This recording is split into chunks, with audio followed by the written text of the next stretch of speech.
చేయడానికి కూడా ఒక అంటే రేపు మోసపోకూడదు అనేటటువంటి ఎవరో కొంతమంది కబ్జాగాడు చేసేదానికి దానికి అందరూ కూడా బలవాల్సిన అవసరం లేదు.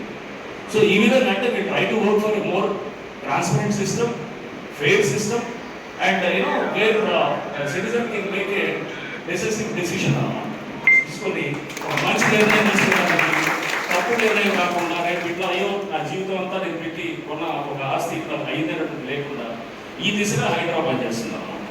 So that was the intent of the government, that was the object that was given to Hyderabad, that was the objective with which Hyderabad has been floated. So ఇది మనం ఇవన్నీ అంటే మాకు ఇచ్చిన లక్ష్యాలు, మాకు ఇచ్చినటువంటి మా నుంచి ఎక్స్పెక్ట్ చేస్తున్నది ఇది అనేది కూడా మీ స్పష్టంగా మీ అందరూ కూడా చెప్పదలుచుకున్నాం. రియల్ ఎస్టేట్ స్తబ్దత గురించి చెప్తుంటారు, హైదరాబాద్ ఆపాదిస్తున్నారు. రియల్ ఎస్టేట్ స్తబ్దత గురించి మాట్లాడుతున్నప్పుడు రియల్ ఎస్టేట్ చాలా కారణాలు ఉంటాయి. రియల్ ఎస్టేట్ అంటే ఏదో కొంతమంది బడాబాబు చేతిలో ఎకరా 100 కోట్లో 50 కోట్లో ఉండి లేకపోతే ఇది ఎస్ఎఫ్టీ 10,000 15,000 అమ్మేది అది కాదు real estate. Real estate is much bigger thing. Yes, affordability అనేది ఉండాలి, 10 మందికి అందరికీ అందుబాటులో ఇల్లు ఉండాలి, అందరికీ సామాన్యుడు కూడా ఇల్లు కొనుక్కోవడానికి ఒక ఉండాలి. అది that is much more important. మనం అంటాం కదా ఏది రోటీ కప్పడా పక్క ఇల్లు లేని basic is housing is a basic need. దాన్ని 10,000 15,000 ఎస్ఎఫ్టీ చొప్పున పెట్టి మీరు అక్కడ కొనాలంటే కనుక జీవితాంతం ఈఎంఐలు కట్టేటటువంటిది మీకు సింపుల్ ఉంటుంది. అఫోర్డబిలిటీని మెజర్ చేసేది the something called PI ratio. అంటే PI is the price to income ratio. PI ratio అంటే ప్రైస్ అంటే ఏంటి?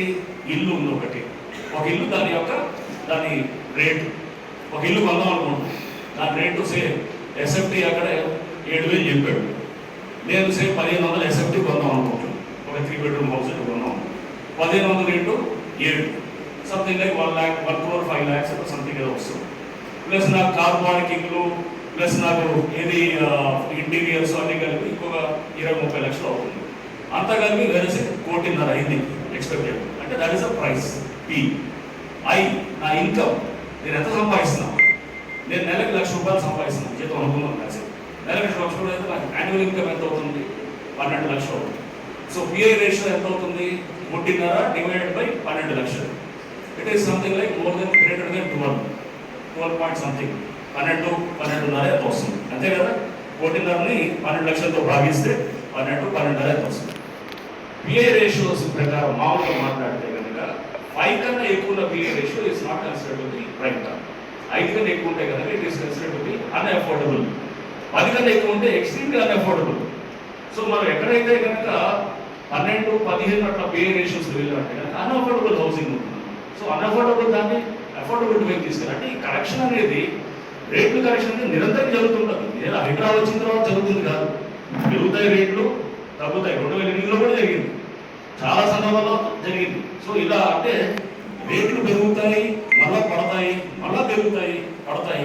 ఇవన్నీ హైదరాబాద్ ఆపాదించి కొంతమంది వెస్టెడ్ ఇంట్రెస్ట్ రియల్ ఎస్టేట్ అంటే కనుక మొత్తం ఇలా జరుగుతున్నది. అది కూడా దాన్ని కూడా మేము చెప్పదలుచుకున్నాం. సో రకరకాల ఫ్యాక్టర్స్ రియల్ ఎస్టేట్ ముడిపడి ఉంటుంది. అఫోర్డబిలిటీ పెంచాలి, అందరికి హౌసింగ్ తీసుకురావాలి, అందరికీ కూడా అందుబాటులో ఇల్లు ఉండేటట్టు చేయాలి.